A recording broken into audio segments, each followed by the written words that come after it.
Hello, good morning to you. Welcome to Business.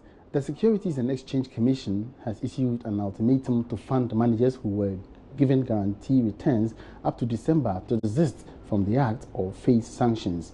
Executive Director of the SEC, Reverend Obami Tete, has warned that fund managers are not mandated to issue guaranteed returns to customers because it is contrary to the law. He spoke at a press conference to brief the media on the Commission's 20th anniversary celebration. That is what it is. And so the fund manager must be able to profile you and then help you select the kind of, underlying assets that will help you achieve your investment objectives. So there's a difference.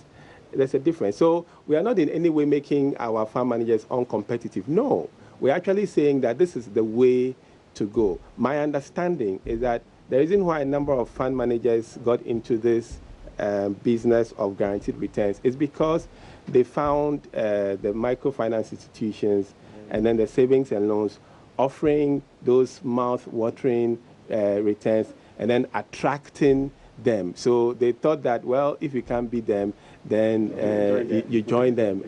But it has its own problems.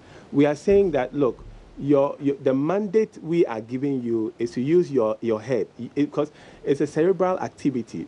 Do your work, manage the portfolio, and then excel in terms of outperforming. Don't give guaranteed returns. That is not your calling, or that's not what you are mandated to do.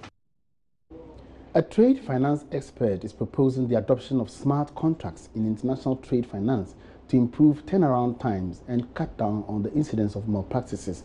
One of the major challenges in international trade is how to avoid fraud and reduce turnaround times for legitimate transactions. Speaking to Joy Business on the sidelines of the annual forum for key stakeholders on finance, e-commerce and payments, also known as Seamless West Africa in Accra, Director at the Soleil Bank in the USA, Adar Srivastava, said the foundations of smart contracts technology allowed for little room for trade inconsistencies.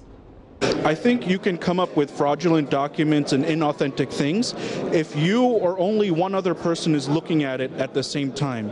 With smart contracts, everyone involved in the transaction is looking at it at the same time. So in that situation, you would need to have all 5-6 parties doing the malfeasance rather than just one. So as you're able to have more parties involved in the process, it lowers the potential for fraud because there's many different actors with many different motives, and not all of them put together would want to commit fraud. What do you think is the biggest hurdle that Africa has to get over to start using smart contracting? I think the biggest hurdle, and it's just not an issue about Africa but worldwide, is getting all the stakeholders to adopt smart contracts, especially in trade finance. This means the banks, it means the suppliers, it means the port agents, it means the inspection companies. Anyone who's involved in trade would have to agree for it to be seamless. I think it's a future that's possible, and I think the anchors need to be the banks to force the other providers to come onto this and say that the only way you're going to get access to quick banking is by adopting a smart contract solution. And that's all in business this morning. Thank you so much for watching. My name is Emmanuel Apwaji Biafi. Have a good morning.